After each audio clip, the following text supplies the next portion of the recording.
கொஞ்சம் brown colour வரட்டும். வந்து கழிஞ்சு மிக்ஸ் பண்ணி வச்சுருக்க இதை ஊற்றிக்கிறோம். என்னதுன்னு மிளகு பொடி, மஞ்சள் பொடி, குருமிளகு பொடி, உப்பு, தேங்காய் எண்ணெய் ஊற்றிக்கிறோம். இல்லை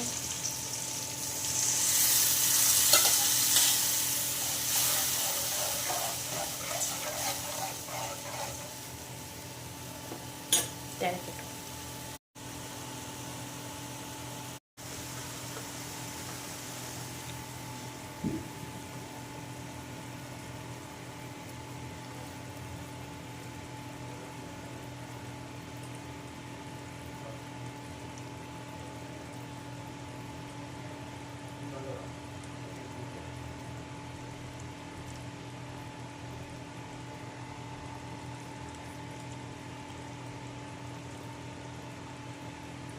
இது கூட கொஞ்சம் கப்பையும் சக்கை அதே மாதிரி எதாவது இருந்துச்சு இன்னும் சூப்பராக இருக்கும். கப்பை தான் மெயின் காம்பினேஷன்.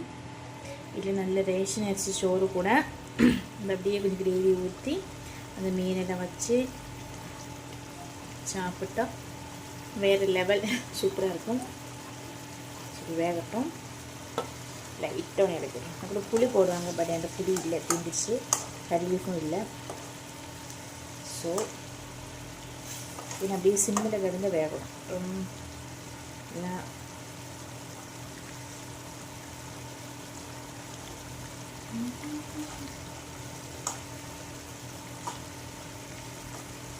கிரேவி பாருங்களா சூப்பராக இருக்கும்.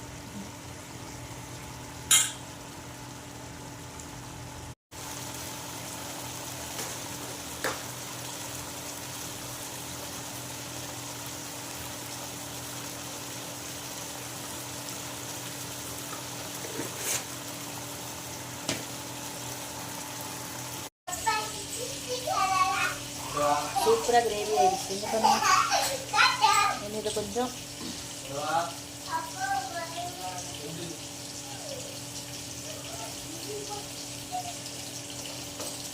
அந்த மீன் எல்லாம் வெந்துடுச்சு.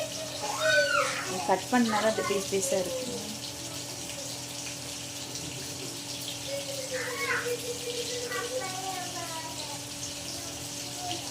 இது கூட என்ன செஞ்சிடுமா, கொஞ்சம் பச்சை மாங்காய், கொஞ்சம் முருங்கைக்காய், சப்பக்குடி எல்லாம் போட்டு இதே மாதிரி வேக வச்சு எடுத்து சூப்பராக இருக்கும்.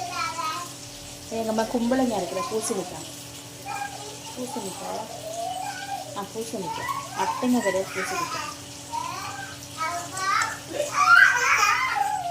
இது